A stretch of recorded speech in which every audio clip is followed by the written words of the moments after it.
Alright, it's been a little while since I've made a video of the baby raccoons, so I thought that today would be the day that I should do that. So, here we are in their room, as always. This is their 4th video, and the date today is, well, let's see, what is the date today? I have to get over here. Oh yes, Memorial Day, May 28th.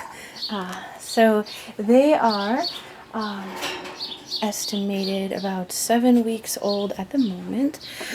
We don't really know, of course, how old they are, but that, like I said, is just an estimate based on their growth and development at around the time when I first adopted them. Okay, I'm gonna have to set you down real quick, or I can just so I guess you're not gonna climb on me. Okay, all right. I have to set this down and apprehend our little buddy here. Meanwhile, I have one on my arm and one on my leg. So hold on one moment while I take care of the situation. Here. Get off of me, please. I have another one. Everybody's here. The whole gang. Okay, now, I'll turn you back around. Sorry about that. Alright, so here we have the 4 of them. Let's see here. We have Lursa, who is of course still larger than the others, and she is right here. Then we have Gowron, the larger of the 2 males.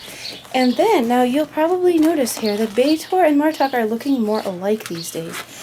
Pochedly being this one. Martok is still darker, and he of course has like the longer face and kind of looks smaller, but she still weighs less than he does, so she's still technically the smallest of the bunch.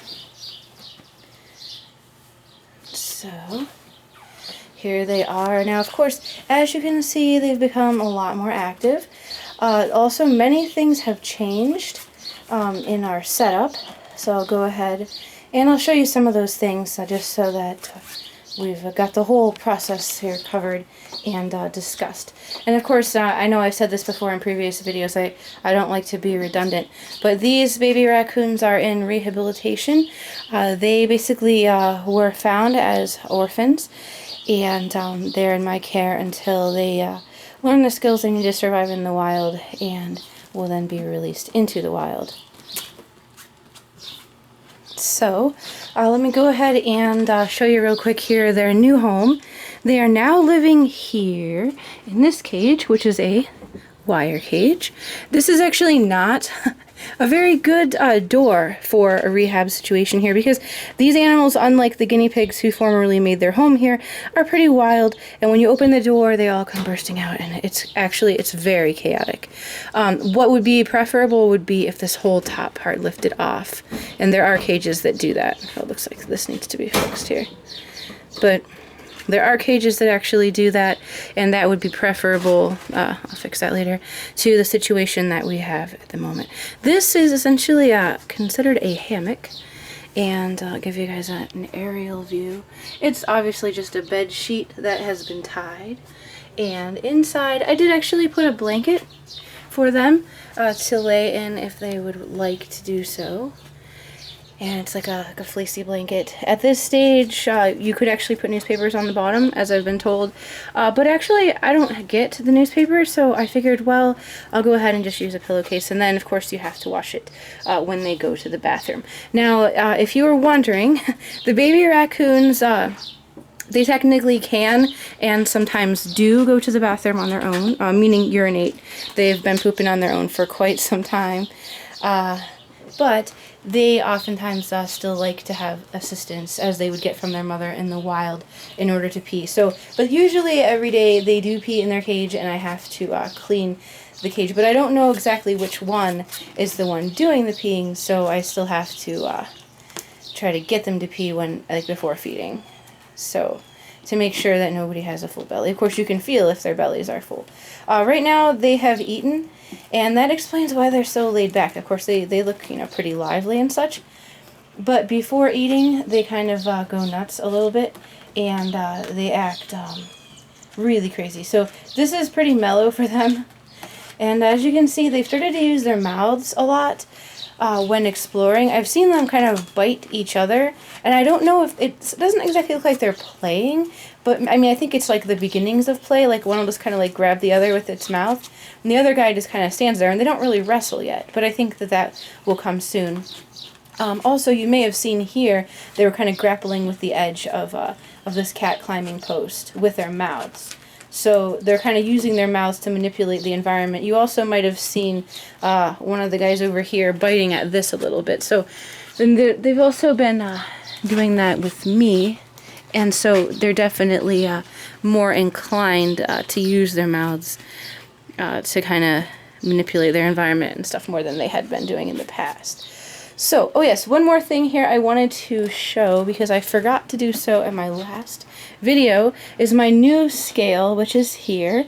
And this was actually a birthday gift from my mentor, and it works really well. I use it to weigh them for their deworming, and, you know, just to keep track of what they weigh, so that when I feed them, I know how much to give them. And this was their old cage here where they have lived, and I actually still use it to put them in after eating so that they don't get on each other, because I used to just release them after eating and then they would climb up my arm, and like I used to always sit here and feed them, but nowadays I kind of stand more. They're a lot quicker, so I just kind of like, you know, feed them pretty quickly, and it doesn't take them too long. But anyway, they tried to get the food meaning the syringe, out of the other's mouth. So it's kind of a problem. So I just keep one out at a time when I can. I'm still feeding them with a syringe. Now they should actually be switched onto a bottle, but I don't yet. I have bottles, but I don't have the right size of bottle nipples. So when I get those, they'll be bottle feeding. And you can see my lovely raccoon hoodie that I'm wearing here, because now, yes, it is actually quite hot, if you were wondering. Quite hot, but I have to wear it because they claw at me if I do not. So, anyways, here they are again.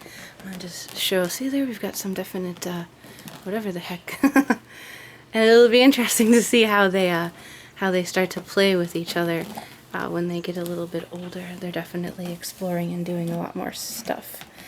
Used to be they kind of just would lie around, and then they got to the stage where they only wanted to climb on me, which they still like to climb on me, but it's different because they're also exploring around. They're not just like hanging on. So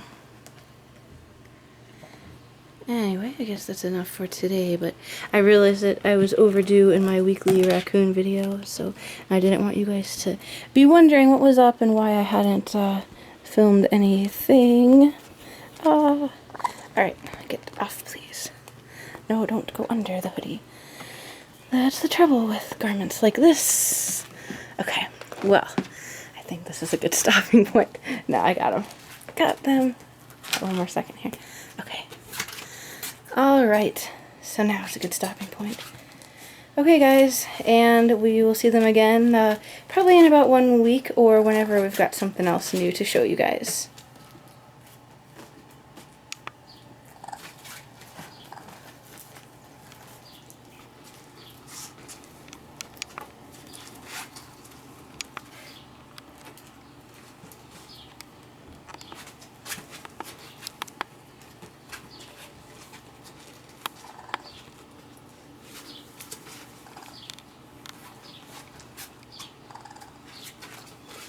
Alright, this is a new camera. I don't exactly know what I'm doing right now. Sorry.